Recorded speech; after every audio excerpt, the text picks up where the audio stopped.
ಕೋಳಿ ಅಂಕ ಅಂತ ಕರೀತಾರೆ ಕರಾವಳಿ ಭಾಗದಲ್ಲಿ. ಅಂದ್ರೆ ಇಲ್ಲಿ ಪ್ರಮುಖವಾಗಿ ದಕ್ಷಿಣ ಕನ್ನಡ, ಉತ್ತರ ಕನ್ನಡ, ಉಡುಪಿ ಜಿಲ್ಲೆ ಭಾಗದಲ್ಲಿ ನಡೆಯುವಂಥದ್ದು. ಕೋಳಿ ಅಂಕ ಅಂದ್ರೆ ಕೋಳಿ ಕಾಳಗ, ಕೋಳಿ ಕಟ್ಟು ಅಂತ ಕರೀತಾರೆ. ಇದೊಂಥರ ಜಾನಪದ ಕ್ರೀಡೆ. ಅಲ್ಲಿ ಸುಮಾರು 800 ವರ್ಷಗಳಿಂದಲೂ ಕೂಡ ನಡ್ಕೊಂಡು ಬರ್ತಾ ಇರುವಂಥದ್ದು. ಆದರೆ ಅದಕ್ಕೆ ಪ್ರಾಣಿ ನಿಷೇಧ ಕಾಯ್ದೆಯ ಅಡಿಯಲ್ಲಿ ಅದಕ್ಕೆ ಬ್ರೇಕ್ ಬಿದ್ದಿರುವಂಥದ್ದು. ಆದರೆ ಅದನ್ನು ಮಾಡಲೇಬೇಕು ಅನ್ನುವಂಥ ನಿಟ್ಟಿನಲ್ಲಿ ದೊಡ್ಡ ಮಟ್ಟದಲ್ಲಿ ಜಗಳ ಈ ಹಿಂದೆಯಿಂದಲೂ ಕೂಡ ನಡೀತಾ ಇರುವಂಥದ್ದು. ಅದು ಮತ್ತೊಮ್ಮೆ ಮುನ್ನೆಲೆಗೆ ಬಂದಿದೆ. ಕರಾವಳಿಯಲ್ಲಿ ಜೋರಾಗಿರುವಂಥದ್ದು ಕೋಳಿ ಜಗಳ. ಕೋಳಿ ಹೆಸರಿನಲ್ಲಿ ಧರ್ಮ ದಂಗಲ್ ಶುರುವಾಗಿದೆ. ಈಗ ಹಿಂದೂಗಳ ಧಾರ್ಮಿಕ ಭಾವನೆಗೆ ಧಕ್ಕೆ ಅಂತ ಕಿಡಿಕಾರಲಾಗ್ತಾ ಇದೆ. ಹಿಂದೂಗಳ ಧಾರ್ಮಿಕ ಭಾವನೆಗಳಿಗೆ ಧಕ್ಕೆ ಅಂತ ಕಿಡಿ ಬಿಜೆಪಿಯವರದ್ದು, ಹಿಂದೂ ಸಂಘಟನೆಯವರದ್ದು. ಕೇಪು ಉಳ್ಳಾಲ್ತಿ ಕ್ಷೇತ್ರದಲ್ಲಿ ನಡೀತಾ ಇದ್ದಂಥ ಕೋಳಿ ಅಂಕ. ಕೋಳಿ ಅಂಕ ಅಂದ್ರೆ ಹೇಳಿದ್ನಲ್ಲ, ಕೋಳಿ ಕಾಳಗ, ಕೋಳಿ ಕಟ್ಟು ಅಂತೆಲ್ಲ ಕರೀತಾರಲ್ಲಿ, ಕೋಳಿ ಜಗಳ. ಕೋಳಿ ಅಂಕ ತಡೆದಿದ್ದಂಥ ಪೊಲೀಸರು ಕೇಸ್ ದಾಖಲು ಮಾಡಿದ್ರು. ಬಿಕಾಸ್ ಅದು ನಿಷೇಧ ಇದೆ, ಆ ಕ್ರೀಡೆ ಜೂಜಾಟದ ರೀತಿಯಲ್ಲಿ ಆಗುತ್ತೆ ಅಂತ. ಪೊಲೀಸ್ ಕಾರ್ಯಾಚರಣೆಯನ್ನ ತಡೆದಿದ್ರು ಕಾಂಗ್ರೆಸ್ನ ಶಾಸಕ ಅಶೋಕ್ ರೈ ಅವರು. ಕಾಂಗ್ರೆಸ್ನ ಶಾಸಕರು ಕೂಡ ಅದಕ್ಕೆ ಸಪೋರ್ಟಿವ್ ಆಗಿ ನಿಂತ್ಕೊಂಡಿದ್ರು, ಅವರು ತಡೆದಿದ್ರು. ಮುಂದೆ ನಿಂತು ಕೋಳಿ ಅಂಕ ನಡೆಸಿದ್ರು ಅಶೋಕ್ ರೈ, ಕಾಂಗ್ರೆಸ್ನ ಶಾಸಕ. MLA ಸೇರಿ 27 ಮಂದಿ ವಿರುದ್ಧ ಪ್ರಕರಣ ದಾಖಲಾಗಿದೆ. ಕಾಂಗ್ರೆಸ್ MLA ಸೇರಿದಂತೆ 27 ಮಂದಿ ವಿರುದ್ಧ ಪ್ರಕರಣ ದಾಖಲಾಗಿದೆ. ಪೊಲೀಸರ ಕಠಿಣ ನಿಯಮಕ್ಕೆ ಬಿಜೆಪಿ ಶಾಸಕರು ಗರಂ ಆಗಿದ್ದಾರೆ, ಆಕ್ರೋಶವನ್ನ ವ್ಯಕ್ತಪಡಿಸ್ತಾ ಇದ್ದಾರೆ. ಹಿಂದೂ ಧಾರ್ಮಿಕ ಭಾವನೆಗಳಿಗೆ ಧಕ್ಕೆ ಅಂತ ಬಿಜೆಪಿ ಶಾಸಕರ ಆರೋಪ. ಜೂಜು ರಹಿತ ಕೋಳಿ ಅಂಕಕ್ಕೆ ಅವಕಾಶ ನೀಡಲಿಕ್ಕೆ ಆಗ್ರಹವನ್ನ ಮಾಡ್ತಾ ಇದ್ದಾರೆ. ಜೂಜು ರಹಿತ ಕೋಳಿ ಅಂಕವನ್ನ ಮಾಡ್ತೀವಿ, ಅದಕ್ಕಾದ್ರೂ ಅವಕಾಶ ಮಾಡಿಕೊಡಿ ಅಂತ ಪೊಲೀಸರ ವಿರುದ್ಧವೇ ಕಿಡಿಕಾರ್ತಾ ಇರುವಂಥದ್ದು ಶಾಸಕರು. ಪೊಲೀಸರು ಅವ್ರ ಕೆಲಸವನ್ನ ಅವ್ರು ಮಾಡಿದ್ದಾರೆ. ಇವು ನಿಜಕ್ಕೂ ಕೂಡ ಆ ನಿಷೇಧವನ್ನ ತೆಗೆಸಿದ್ರೆ ಅವ್ರು ಯಾಕ್ರಿ ಬರ್ತಾರೆ, ಅವ್ರು ಯಾಕ್ರಿ ತಡಿತಾರೆ? ಅವ್ರು ಕೆಲಸ ಮಾಡಬೇಕಲ್ಲ. ಜೂಜಾಟದ ರೀತಿಯಲ್ಲಿ ನಡೆಯುತ್ತದು. ಆ ಕಾರಣಕ್ಕೋಸ್ಕರ ಕಾನೂನನ್ನ ಕೈಗೆತ್ಕೊಳ್ಬಾರ್ದು, ಕಾನೂನಿನ ರೂಲ್ಸ್ಗಳನ್ನ ಬ್ರೇಕ್ ಮಾಡಬಾರ್ದು ಅನ್ನುವಂಥ ನಿಟ್ಟಿನಲ್ಲಿ ಅದಕ್ಕೆ ಬ್ರೇಕ್ ಹಾಕಿದ್ರು ಅವರು. ಇದು ನಮ್ಮ ಸಂಸ್ಕೃತಿ, ನಮ್ಮ ಜಾನಪದ ಕ್ರೀಡೆಯ ರೀತಿಯಲ್ಲಿರುವಂಥದ್ದು. ಇದಕ್ಕೆ ನಿಷೇಧ ಬೇಡ ಅನ್ನುವಂಥ ನಿಟ್ಟಿನಲ್ಲಿ ಕಾಂಗ್ರೆಸ್ ಮತ್ತು ಬಿಜೆಪಿಯ ಶಾಸಕರೆಲ್ಲರೂ ಕೂಡ ವಿರೋಧವನ್ನ ವ್ಯಕ್ತಪಡಿಸ್ತಾ ಇದ್ದಾರಲ್ಲಿ. ಪೊಲೀಸರ ಕ್ರಮವನ್ನ ಬಿಜೆಪಿ ಶಾಸಕರಾಗಿರುವಂಥ ಭರತ್ ಶೆಟ್ಟಿ ಟೀಕಿಸಿದ್ದಾರೆ. ನಮ್ಮ ಪ್ರತಿನಿಧಿ ಕಿಶನ್ ಶೆಟ್ಟಿ ಭರತ್ ಶೆಟ್ಟಿ ಅವರನ್ನ ಮಾತನಾಡಿಸಿದ್ದಾರೆ. ಏನ್ ಹೇಳಿದ್ರು ಕೇಳೋಣ. ಕೋಳಿ ಅಂಕವನ್ನ ಪೊಲೀಸ್ ವರಿಷ್ಠಾಧಿಕಾರಿಗಳು ಅಂದರೆ ಪೊಲೀಸರು ಹೋಗಿ ಅಲ್ಲಿ ನಿಲ್ಲಿಸಿದ ಬಳಿಕವಾಗಿ ಬಿಜೆಪಿ ಹೋರಾಟಕ್ಕೆ ಮುಂದಾಗಿದೆ. ಈ ಬಗ್ಗೆ ಮಾತಾಡೋಕ್ಕೆ ನಮ್ಮ ಜೊತೆ ಇದ್ದಾರೆ ಮಂಗಳೂರು ಉತ್ತರ ವಿಧಾನಸಭಾ ಕ್ಷೇತ್ರದ ಶಾಸಕರು ಡಾಕ್ಟರ್ ವೈ ಭರತ್ ಶೆಟ್ಟಿ ಅವರು. ಇವಾಗ ಅಕ್ರಮವನ್ನು ಪೊಲೀಸರು ನಿಲ್ಲಿಸಿದ್ದಾರೆ, ಇದಕ್ಕೆ ನಿಮ್ಮ ವಿರೋಧ ಯಾಕೆ? ಅಕ್ರಮವಾಗಿದ್ದಲ್ಲಿ ಪೊಲೀಸರು ನಿಲ್ಲಿಸಿದ್ರೆ ಸರಿ. ಅಕ್ರಮ ಯಾವಾಗ ಆಗ್ತಾ ಅಂತಂದರೆ ಎಲ್ಲೋ ಒಂದು ಕಡೆ ಜೂಜು ಆಗ್ತಾ ಇದೆ, ಎಲ್ಲೋ ಒಂದು ಕಡೆ ಅನೈತಿಕ ಚಟುವಟಿಕೆ ಆಗ್ತಾಯಿದೆ ಅನ್ನೋದ್ರೆ ಅಕ್ರಮ. ಇದು 800 ವರ್ಷದ ಇತಿಹಾಸ ಉಳ್ಳಂಥ ಕೇಪು ಉಳ್ಳಾಲ್ತಿ ದೇವಸ್ಥಾನ ಇದೆ. ಅಲ್ಲಿ ನಡೆದುಕೊಂಡು ಬಂದಂಥ ಪದ್ಧತಿ ಏನಂದರೆ ಅಲ್ಲಿ ಕೋಳಿ ಕಟ್ಟ ಆಗ್ತದೆ. ಕೋಳಿ ಕಟ್ಟಾಗುವಂಥ ಸಂದರ್ಭದಲ್ಲಿ ಯಾವುದೇ ರೀತಿಯ ಜೂಜಾಗೋದಿಲ್ಲ. ನಾನು ಪುನಃ ಅಂಡರ್ಲೈನ್ ಮಾಡಿ ಹೇಳ್ತಾ ಇದ್ದೇನೆ, ಯಾವುದೇ ರೀತಿಯ ಜೂಜಿಗೆ ಅಲ್ಲಿ ಆಸ್ಪದ ಇಲ್ಲ.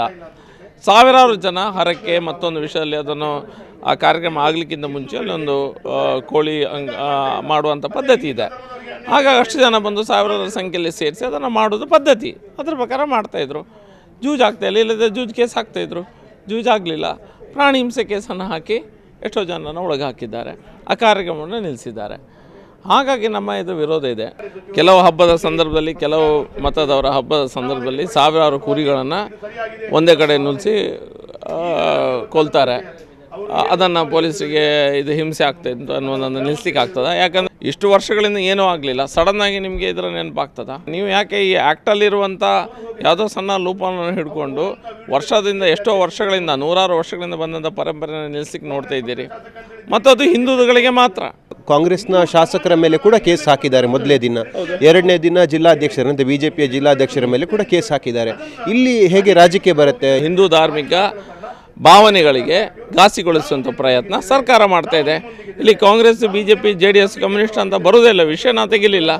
ಸರ್ಕಾರ ಕಾಂಗ್ರೆಸ್ ಇದೆ, ಸರ್ಕಾರ ಅದರ ಮೇಲೆ ಆ್ಯಕ್ಷನ್ ತೆಗಿಬೇಕನ್ನುವಂಥದ್ದೇ ನಮ್ಮ ಡಿಮಾಂಡ್ ಇರೋದು. ಈಗ ಮುಂದಿನ ದಿನಗಳಲ್ಲಿ ಇಡೀ ಜಿಲ್ಲೆಯಲ್ಲಿ ಅಲ್ಲಲ್ಲಿ ಕೋಳಿ ಅಂಕಗಳು ಕೂಡ ಆಗುತ್ತೆ, ಅಂದರೆ ಸಾಂಪ್ರದಾಯಿಕ ಕೋಳಿ ಅಂಕಗಳು ಕೂಡ ಆಗುತ್ತೆ.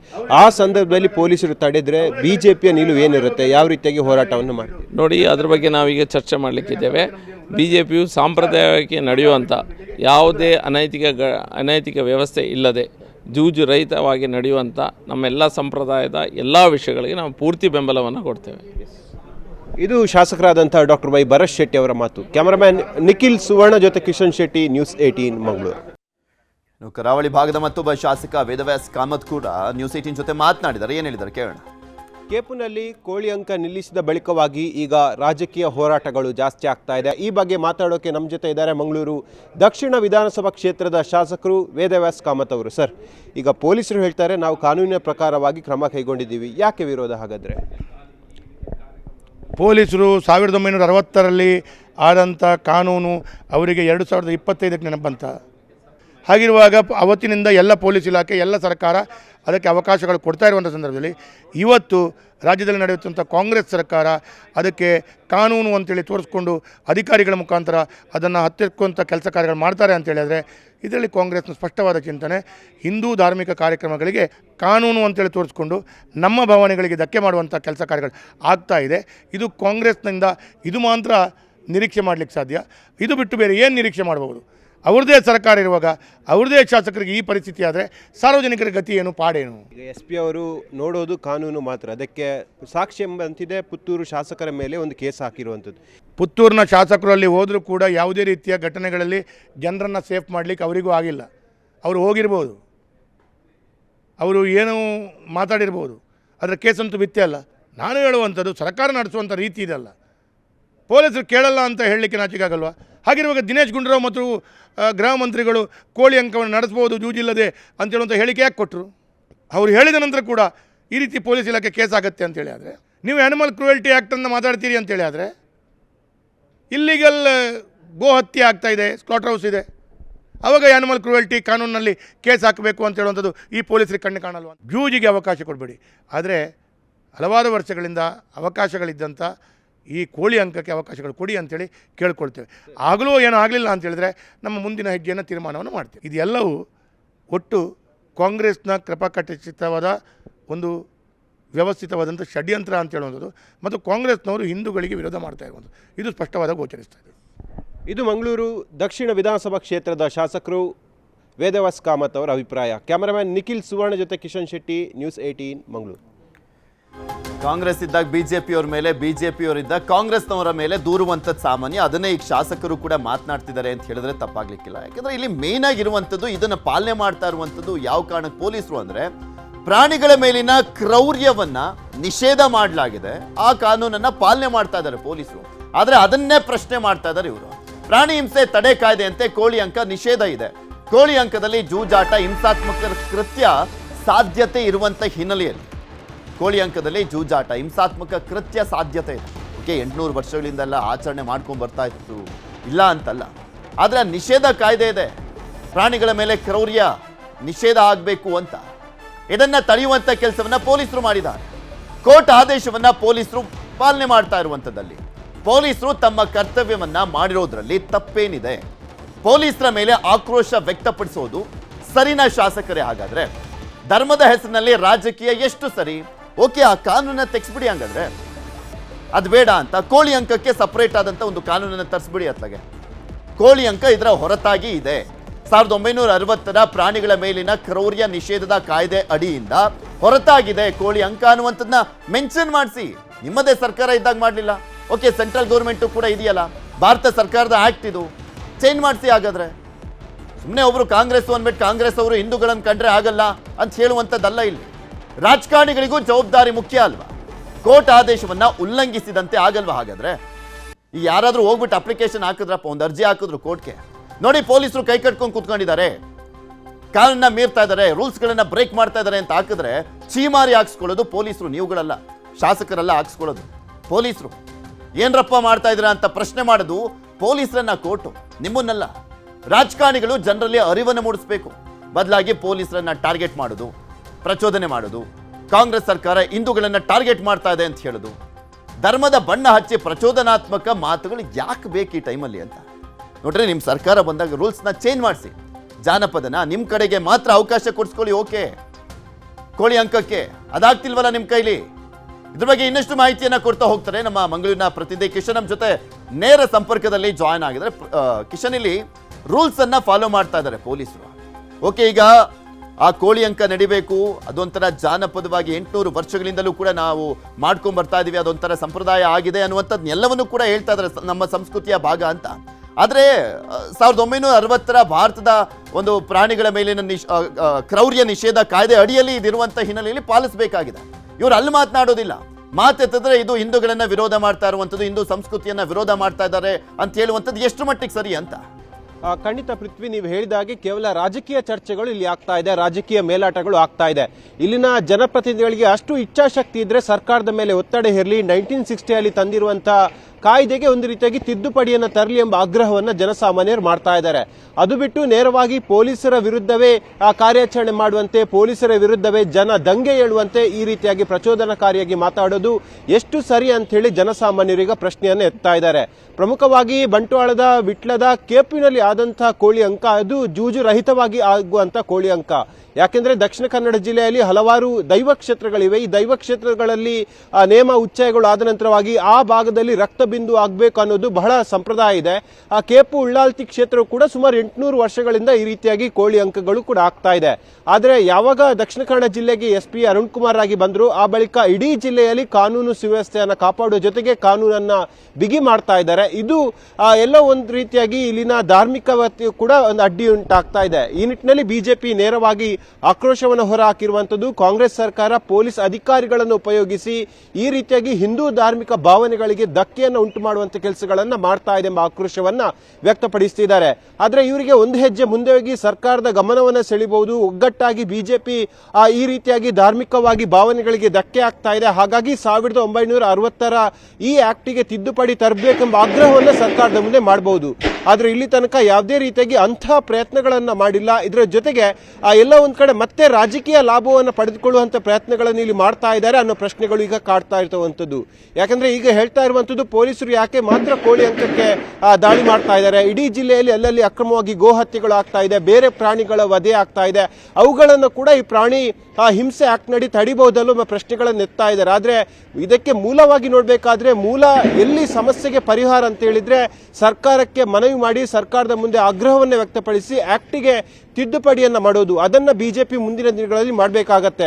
ಯಾಕಂದ್ರೆ ಈಗಾಗಲೇ ಪೊಲೀಸರು ಖಡಕ್ ಆಗಿ ಒಂದು ಹೇಳಿದ್ದಾರೆ, ಎಲ್ಲೇ ಕಾನೂನನ್ನ ಭಂಗವಾದ್ರೆ, ಕಾನೂನು ಮೀರಿದ್ರೆ, ನಿಯಮ ಬಾಹಿರವಾಗಿ ಯಾವುದೇ ಅಕ್ರಮ ಚಟುವಟಿಕೆಗಳು ಆದ್ರೂ ಕೂಡ ಅದನ್ನ ನಿಲ್ಲಿಸ್ತೇವೆ ಅಂತ ಹೇಳಿ. ಪೃಥ್ವಿ, ಸಾಕಷ್ಟು ಕಡೆಗಳಲ್ಲಿ ದೈವ ಕ್ಷೇತ್ರಗಳಲ್ಲಿ ಮುಂದಿನ ದಿನಗಳಲ್ಲಿ ಇಂತಹ ಕೋಳಿ ಅಂಕಗಳು ಆಗೋಕ್ಕಿದೆ. ಅವಾಗ ಇದು ದೊಡ್ಡ ಮಟ್ಟಿನಲ್ಲಿ ಒಂದು ತಿರುವನ್ನು ಪಡಿಬಹುದು, ದೊಡ್ಡ ಮಟ್ಟಿನ ಒಂದು ರೀತಿಯಾಗಿ ಗೊಂದಲ ಗದ್ದಲಕ್ಕೆ ಕಾರಣ ಆಗಬಹುದು. ಅದಕ್ಕಿಂತ ಮುಂಚೆ ಸರ್ಕಾರ ಒಂದು ಪ್ರಮುಖವಾದ ಹೆಜ್ಜೆಯನ್ನು ಇಡಬೇಕಾದಂತಹ ಅನಿವಾರ್ಯತೆ ಸದ್ಯಕ್ಕಿರುವಂತದ್ದು.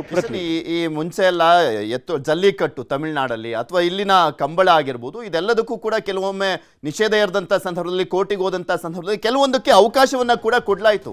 ಇವರು ಅದ್ಯಾವುದನ್ನು ಕೂಡ ಅಪೀಲ್ ಮಾಡ್ದಲೆ ಅವ್ರದೇ ಸರ್ಕಾರ ಇರುವಂತ ಸಂದರ್ಭದಲ್ಲಿ ಕೋಳಿ ಅಂಕವನ್ನ ಕೂಡ ಸಪರೇಟ್ ಆಗಿ ನೋಡಿ ಇದು ಬೇರೆ ರೀತಿಯಲ್ಲಿ ಇರುವಂತದ್ದು ಅನ್ನುವಂಥದ್ದನ್ನ ಕೂಡ ಮನವರಿಕೆ ಮಾಡಿಕೊಳ್ದಲೆ ಸುಮ್ಮನೆ ಇಲ್ಲಿ ಕೂತ್ಕೊಂಡು ಬಾಯ್ ಪಡ್ಕೊಂಡ್ರೆ ಏನ್ ಪ್ರಯೋಜನ ಅಂತ.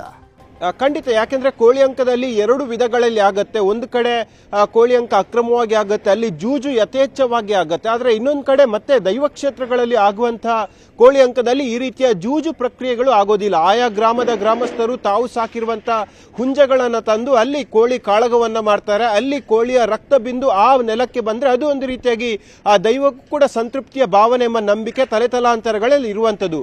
ಒಂದು ಕಡೆ ಜೂಜು ಯಥೇಚ್ಛವಾಗಿ ಆಗ್ತಾ ಇದೆ. ಜೂಜು ಆಗುವಂತಹ ಕೋಳಿ ಅಂಕವನ್ನ ನಿಲ್ಲಿಸಿ, ಆದ್ರೆ ಸಾಂಪ್ರದಾಯಿಕವಾಗಿ ಆಗುವಂತಹ ಕೋಳಿ ಅಂಕಕ್ಕೆ ಅನುಮತಿಯನ್ನ ಕೊಡಿ, ಜನರ ಭಾವನೆಗಳಿಗೆ ಆಧಾರವಾಗಿಟ್ಕೊಂಡು ಅನುಮತಿಯನ್ನ ಕೊಡಿ ಎಂಬ ಆಗ್ರಹವನ್ನ ಈಗ ಬಿಜೆಪಿ ಮಾಡ್ತಾ ಇದೆ. ನೇರವಾಗಿ ಪೊಲೀಸರನ್ನು ಇಲ್ಲಿ ಟಾರ್ಗೆಟ್ ಮಾಡ್ತಾ ಇರುವಂತದ್ದು. ಪೊಲೀಸರು ಕಾನೂನನ್ನ ಪಾಲನೆ ಮಾಡುವಂತವರು. ಒಂದು ವೇಳೆ ಕಾನೂನು ಪಾಲನೆ ಮಾಡದಿದ್ರೆ ನೀವು ಹೇಳಿದಾಗೆ ಕೋರ್ಟಿಗಾಗಿ ಮತ್ತೆ ಕೋರ್ಟಿಂದ ಪೊಲೀಸರಿಗೆ ಚೀಮಾರಿ ಹಾಕೋ ಮೊದಲು ಪೊಲೀಸರೇ ಇಲ್ಲಿ ಕಾನೂನನ್ನ ಪಾಲನೆ ಮಾಡ್ತಾ ಇದ್ದಾರೆ. ಆದ್ರೆ ಪೊಲೀಸರು ಕಾನೂನನ್ನ ಪಾಲನೆ ಮಾಡಬೇಡಿ ಅಂತ ಹೇಳುವಂತ ಅಧಿಕಾರ ಯಾರಿಗೂ ಕೂಡ ಇಲ್ಲ. ಆದ್ರೆ ಇಲ್ಲಿ ಬಿಜೆಪಿ ಈ ರೀತಿಯಾಗಿ ತಿದ್ದುಪಡಿಯ ಮೂಲಕವಾಗಿ ಸರ್ಕಾರಕ್ಕೆ ಒಂದು ರೀತಿಯಾಗಿ ಆಗ್ರಹವನ್ನ ಮಾಡಬಹುದು. ಇದರ ಹೊರತಾಗಿ ಪೊಲೀಸರ ಕರ್ತವ್ಯಕ್ಕೆ ಅಡ್ಡಿ ಮಾಡುವಂಥದ್ದು ಅದು ಎಷ್ಟರ ಮಟ್ಟಿಗೆ ಸರಿ ಅಂತೇಳಿ ಈಗ ಜನರು ಕೂಡ ಪ್ರಶ್ನೆಯನ್ನು ಎತ್ತಾ ಇದ್ದಾರೆ. ಮುಂದೆ ಬಿಜೆಪಿ ಇದನ್ನ ಯಾವ ರೀತಿಯಾಗಿ ತೆಗೆದುಕೊಳ್ಳುತ್ತೆ, ಯಾವ ರೀತಿಯಾಗಿ ಹೋರಾಟ ಮಾಡುತ್ತೆ ಎಂಬುದನ್ನ ಕಾದೋಡ್ಬೇಕಾಗಿದೆ. ಮತ್ತೊಂದು ಕಡೆ ಪುತ್ತೂರಿನ ಶಾಸಕರು ಅಶೋಕ್ ಕುಮಾರ್ ರೈ ಮೊನ್ನೆ ಆರಂಭದ ದಿನದಲ್ಲಿ ಮುಂಚೂಣಿಯಲ್ಲಿ ನಿಂತು ಸಂಜೆ 5 ಗಂಟೆ ತನಕ ಕೋಳಿ ಅಂಕ ಮಾಡಿ ನಾನು ಇಲ್ಲಿ ಇದ್ದೇನೆ ಅಂತ ಹೇಳಿದ್ರು. ಆದ್ರೆ ಮತ್ತೆ ಮಾರನೇ ದಿನ ಕೋಳಿ ಅಂಕ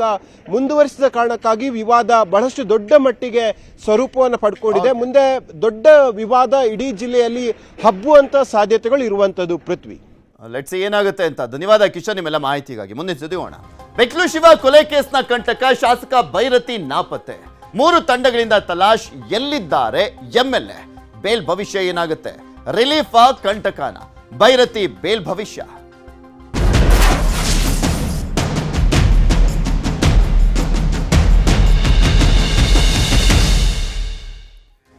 ಭೈರತಿ ಬಸವರಾಜ್ ಬಿಜೆಪಿಯ ಶಾಸಕ, ಮಾಜಿ ಸಚಿವ. ರೌಡಿ ಶೀಟರ್ ಬಿಕ್ಲು ಶಿವ ಕೊಲೆ ಪ್ರಕರಣಕ್ಕೆ ಸಂಬಂಧಪಟ್ಟಂತೆ ಅವರನ್ನ ಬಂಧಿಸುವಂತ ನಿಟ್ಟಿನಲ್ಲಿ ಸಿಐಡಿ ಮುಂದಾಗಿರುವಂತದ್ದು. ಎಲ್ಲಿದ್ದಾರೆ ಬಿಜೆಪಿಯ ಶಾಸಕ ಭೈರತಿ ಬಸವರಾಜ್ ಅವರು? ಸುಳಿವೇ ಇಲ್ಲ. ಅಧಿವೇಶನದ ಕೊನೆ ದಿನದಿಂದ ಅಂದ್ರೆ ಶುಕ್ರವಾರದಿಂದ ಕಾಣ್ಸಂಗೆ ಇಲ್ಲ. ಶಾಸಕರು ನಾಪತ್ತೆ. ಇವತ್ತು ನಿರ್ಧಾರ ಆಗುತ್ತೆ ಅವರ ಬೇಲ್ ಭವಿಷ್ಯ. ಜನಪ್ರತಿನಿಧಿಗಳ ಕೋರ್ಟ್ನಲ್ಲಿ ಸಲ್ಲಿಸಿದ್ರು. ನಿನ್ನೆ ವಿಚಾರಣೆ ಆಗಬೇಕಾಗಿತ್ತು, ಇವತ್ತಿಗೆ ಮುಂದೂಡಿಕೆ ಆಗಿದೆ. ನಿರೀಕ್ಷಣಾ ಜಾಮೀನು ಸಿಗುತ್ತಾ? ಕಾದು ನೋಡಬೇಕು. ಬಂಧನ ಭೀತಿಯಲ್ಲಿರುವಂಥದ್ದು ಶಾಸಕ ಭೈರತಿ ಬಸವರಾಜ್. 3 ದಿನಗಳಿಂದ ಭೈರತಿ ಬಸವರಾಜ್ ನಾಪತ್ತೆ ಆಗಿದ್ದಾರೆ. ಇವತ್ತು ಕೋರ್ಟ್ನಲ್ಲಿ ಬೇಲ್ ಭವಿಷ್ಯ ನಿರ್ಧಾರ ಆಗುತ್ತೆ. ಬೇಲ ಅಥವಾ ಇಲ್ಲ, ನೀವು ಏನು ಮಾಡಬೇಕು ಮಾಡ್ಕೊಳ್ಳಿ ಅಂತ ಪೊಲೀಸರಿಗೆ ಅವಕಾಶವನ್ನು ಮಾಡಿಕೊಡ್ಲಾಗುತ್ತಾ ನೋಡಬೇಕು. ಬೆಳಗ್ಗೆ 11ಕ್ಕೆ ಜನಪ್ರತಿನಿಧಿಗಳ ಕೋರ್ಟ್ನಲ್ಲಿ ವಿಚಾರಣೆ ಇದೆ. ಕೋರ್ಟ್ಗೆ ಆಕ್ಷೇಪಣೆ ಸಲ್ಲಿಸಲಿರುವಂಥದ್ದು ಸಿಐಡಿ ತಂಡ. ಜಾಮೀನು ನೀಡದಂತೆ ವಾದಿಸಲಿಕ್ಕೆ ಸಿದ್ಧತೆಯನ್ನ ಮಾಡಿಕೊಂಡಿದ್ದಾರೆ. ಒಳಸಂಚಿನ ಬಗ್ಗೆ ಸಾಕ್ಷ್ಯಗಳಿವೆ ಅಂತ ಹೇಳ್ತಾ ಇರುವಂಥದ್ದು ಸಿಐಡಿ. ಅದನ್ನ ಹೈಕೋರ್ಟ್ನಲ್ಲಿ ಹೇಳಿದಂತ ಹಿನ್ನೆಲೆಯಲ್ಲೇ ಬಲವಂತದ ಕ್ರಮ ಬೇಡ ಅಂತ ಹೇಳಿತ್ತಲ್ಲ ಹೈಕೋರ್ಟ್, ಅದನ್ನ ಕ್ಯಾನ್ಸಲ್ ಮಾಡಿದ್ದು. ನಿರೀಕ್ಷಣಾ ಜಾಮೀನನ್ನ ಕ್ಯಾನ್ಸಲ್ ಮಾಡಿದ್ದು. ಇವತ್ತು ಜಾಮೀನು ಸಿಗದಿದ್ದಲ್ಲಿ ಭೈರತಿಗೆ ಸಂಕಷ್ಟ. ಅರೆಸ್ಟ್ ಮಾಡಲೇಬೇಕಾದಂಥ ಪರಿಸ್ಥಿತಿ. ಅವರೆಲ್ಲೇ ನಾಪತ್ತೆ ಆಗಿದ್ದರೂ ಕೂಡ ಸುಪ್ರೀಂ ಕೋರ್ಟ್ಗೆ ಆಮೇಲೆ ಮೇಲ್ಮನವಿ ಹಾಕೊಂಡು ಅದೇನಾಗುತ್ತೋ ಆಮೇಲೆ ನೋಡಬೇಕು. ಈಗಾಗಲೇ 4236 ಪುಟಗಳ ಚಾರ್ಜ್ ಶೀಟ್ ಅನ್ನ ಸಲ್ಲಿಕೆ ಮಾಡಲಾಗಿದೆ ಬಿಕ್ಲು ಶಿವ ಕೊಲೆ ಪ್ರಕರಣಕ್ಕೆ ಸಂಬಂಧಪಟ್ಟಂತೆ. ಇದ್ರ ಬಗ್ಗೆ ಇನ್ನಷ್ಟು ಮಾಹಿತಿಯನ್ನು ಕೊಡ್ತಾ ಹೋಗ್ತಾರೆ ನಮ್ಮ ಪ್ರತಿನಿಧಿ ಗಂಗಾಧರ್. ನಮ್ಮ ಜೊತೆ ನೇರ ಸಂಪರ್ಕದಲ್ಲಿ ಜಾಯ್ನ್ ಆಗಿದ್ದಾರೆ. ಭೈರತಿ ಬಸವರಾಜ್ಗೆ ಯಾವ ರೀತಿಯಾದಂಥ ಒಂದು ಸಂಕಷ್ಟ ಅನ್ನುವಂಥದ್ದು ನೋಡ್ತಾ ಇದ್ದೀವಿ. ಅವ್ರು ನಾಪತ್ತೆ ಆಗಿರುವಂಥದ್ರಲ್ಲೇ ಸ್ಪಷ್ಟವಾಗಿ ಗೊತ್ತಾಗ್ತಾ ಇದೆ ಅವರು ಆತಂಕದಲ್ಲಿ, ಸಂಕಷ್ಟದಲ್ಲಿ ಸಿಕ್ಕಾಕೊಂಡಿದ್ದಾರೆ ಅಂತ. ಇವತ್ತಿನ ಮೇಲ್ ಡಿಪೆಂಡ್ ಆಗಿದೆ ಹೌದು. ಆದರೂ ಅಕಸ್ಮಾತ್ ಅಲ್ಲಿ ಏನಾದರೂ ಹೆಚ್ಚು ಕಮ್ಮಿ ಆದರೆ ಅಂದ್ರೆ ಸುಪ್ರೀಂ ಕೋರ್ಟ್ ಹೋಗೋದ್ರ ಒಳಗಡೆ ಅವರನ್ನ ಬಂಧಿಸುವಂತ ಸಾಧ್ಯತೆ ಎಷ್ಟು ಮಟ್ಟಿಗಿದೆ? ಯಾವ ರೀತಿಯಾದಂಥ ಕಂಟಕವನ್ನ ಫೇಸ್ ಮಾಡ್ತಿದ್ದಾರೆ? ಪೃಥ್ವಿರಾಜ, ಪ್ರಮುಖವಾಗಿ ಇವತ್ತಿನ ಒಂದು ನಿರೀಕ್ಷೆ ಇರುವಂತದ್ದು, ಇವತ್ತು ಜನಪ್ರತಿನಿಧಿಗಳ ನ್ಯಾಯಾಲಯದಲ್ಲಿ 11 ಗಂಟೆಗೆ ನಿರೀಕ್ಷಣಾ ಜಾಮೀನು ಅರ್ಜಿ ವಿಚಾರಣೆ ಇದೆ. ಇವತ್ತು ಆಕ್ಷೇಪಣೆಯನ್ನು ಕೂಡ ಇವರು ಸಿಐಡಿ ಅಧಿಕಾರಿಗಳು ಸಲ್ಲಿಕೆಯನ್ನು ಮಾಡ್ತಾರೆ. ಆದರೆ ಆಕ್ಷೇಪಣೆ ಅರ್ಜಿಯಲ್ಲಿ ಏನೆಲ್ಲ ಅಂಶಗಳನ್ನು ಉಲ್ಲೇಖ ಮಾಡಿರ್ತಾರೆ ಅದು ಕೂಡ ಬಹಳ ಒಂದು ಕುತೂಹಲ ಇರುವಂತದ್ದು. ಆದರೆ ಈಗ ಭೈರತಿ ಬಸವರಾಜ್ ಅವರ ಪರ ವಕೀಲರ ಸಂದೇಶ್ ಚೌಟ ಅವರು ಹೇಳ್ತಾ ಇರುವಂತದ್ದು, ಯಾವುದೇ ರೀತಿಯಾದಂತ ಇವರು ಸಮನ್ಸ್ ಅನ್ನ ಜಾರಿ ಮಾಡಿಲ್ಲ, ವಿಚಾರಣೆಗೆ ಕರೆದಿಲ್ಲ. ಈಗ ಏಕಾಏಕಿ ಅವರನ್ನ ಬಂಧನ ಮಾಡಬೇಕು ಅನ್ನೋ ರೀತಿಯಲ್ಲಿ ಇವರು ಮುಂದಾಗಿರುವಂತದ್ದು ಎಷ್ಟು ಮಾತ್ರ ಸರಿ. ಇವರೊಂದು ನೋಟಿಸ್ ಕೊಟ್ಟು ವಿಚಾರಣೆಗೆ ಕರೆದಿದ್ರೆ ಅವರು ವಿಚಾರಣೆಗೆ ಹಾಜರಾಗ್ತಾ ಇದ್ರು. ಹೀಗಾಗಿ ಆಂಟಿಸಿಪೇಟ್ ಬೇಲ್ ಅನ್ನ ಕೊಡಬೇಕು ಅನ್ನೋ ನಿಟ್ಟಿನಲ್ಲಿ ಅವರು ವಾದವನ್ನ ಮಾಡಿದ್ರು. ಆದ್ರೆ ನಿನ್ನೆ ಕೂಡ ಅವರು ಅಬ್ಜೆಕ್ಷನ್ ಅನ್ನು ಹಾಕಿಲ್ಲ. ಆದ್ರೆ ಇವತ್ತು ಅಬ್ಜೆಕ್ಷನ್ ಅನ್ನು ಹಾಕ್ತೀವಿ 11 ಗಂಟೆಗೆ ಅಂತ ಹೇಳಿದರೆ ಈ ನಿಟ್ಟಿನಲ್ಲಿ ಬಹಳ ಒಂದು ಕುತೂಹಲ ಇರುವಂತದ್ದು.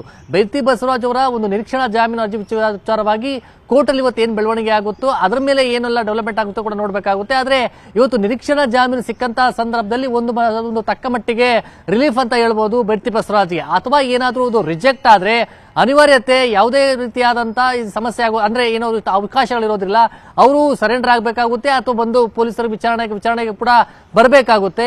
ಆದ್ರೆ ಅಷ್ಟರೊಳಗಾಗಿ ಶತಾಯಗತಾಯ ಅವರನ್ನ ಬಂಧನ ಮಾಡಲೇಬೇಕು ಅಂತೇಳಿ ಈಗ ಸಿಐಡಿ ಅಧಿಕಾರಿಗಳು ಕೂಡ ಮುಂದಾಗಿರುವಂತದ್ದು. ಯಾಕಂದ್ರೆ ಈಗ ಕಳೆದ 3-4 ದಿನಗಳಿಂದಲೂ ಕೂಡ ಏನು ಪುಣೆ ಆಗಿರಬಹುದು, ಮಹಾರಾಷ್ಟ್ರ ಭಾಗ ಸೇರಿದಂತೆ ಗೋವಾ ಭಾಗದಲ್ಲಿ ಕೂಡ ಸಿಐಡಿ ಅಧಿಕಾರಿಗಳು ಹುಡುಕಾಟವನ್ನು ನಡೆಸ್ತಾ ಇದ್ದಾರೆ. 3 ಟೀಮನ್ನ ಆಗಿ ಹುಡುಕಾಟ ಮಾಡ್ತಾ ಇರುವಂತದ್ದು. ಯಾಕಂದ್ರೆ ಅವರು ಬೆಳಗಾವಿ ಅಧಿವೇಶನಕ್ಕೆ ಹೋದವರು ಅವರು ರಿಟರ್ನ್ ಬೆಂಗಳೂರಿಗೆ ಆಗಲಿಲ್ಲ. ಅವರು ಅದೇ ಮಾರ್ಗವಾಗಿ ಪುಣೆಗೆ ಹೋಗಿರುವಂತದ್ದು. ರೋಡ್ ಮೂಲಕವಾಗಿ, ಒಂದು ಕಾರ್ ಮೂಲಕವಾಗಿ ಅವರು ಹೋಗಿದ್ದಾರೆ. ಆದ್ರೆ ಯಾರ ಜೊತೆಲಿದ್ದಾರೆ, ಅವ್ರು ಕ್ಲೋಸ್ ಕಾಂಟ್ಯಾಕ್ಟ್ ಅಲ್ಲಿ ಯಾರಿದ್ದಾರೆ, ಆ ಒಂದು ಅನಾಲಿಸಿಸ್, ಟೆಕ್ನಿಕಲ್ ಅನಾಲಿಸಿಸ್ ಕೂಡ ಮಾಡ್ಲಾಗ್ತಾ ಇರುವಂತದ್ದು. ಯಾರಿಗೆ ಕೊನೆಯದಾಗಿ ಫೋನ್ ಕಾಲ್ಸ್ ಅನ್ನ ಮಾಡಿದ್ರು ಆ ರೀತಿಯಲ್ಲಿ ಕೂಡ ಮುಂದಾಗಿದ್ದಾರೆ. ಆದ್ರೆ ಈಗ ಭೈರತಿ ಬಸವರಾಜ್ ಅವರ ಮೊಬೈಲ್ ಸ್ವಿಚ್ ಆಫ್ ಆಗಿದೆ. ಅವರು ಯಾವುದೇ ರೀತಿಯಾದಂತಹ ಮೊಬೈಲ್ ಬಳಕೆ ಮಾಡ್ತಾ ಇಲ್ಲ.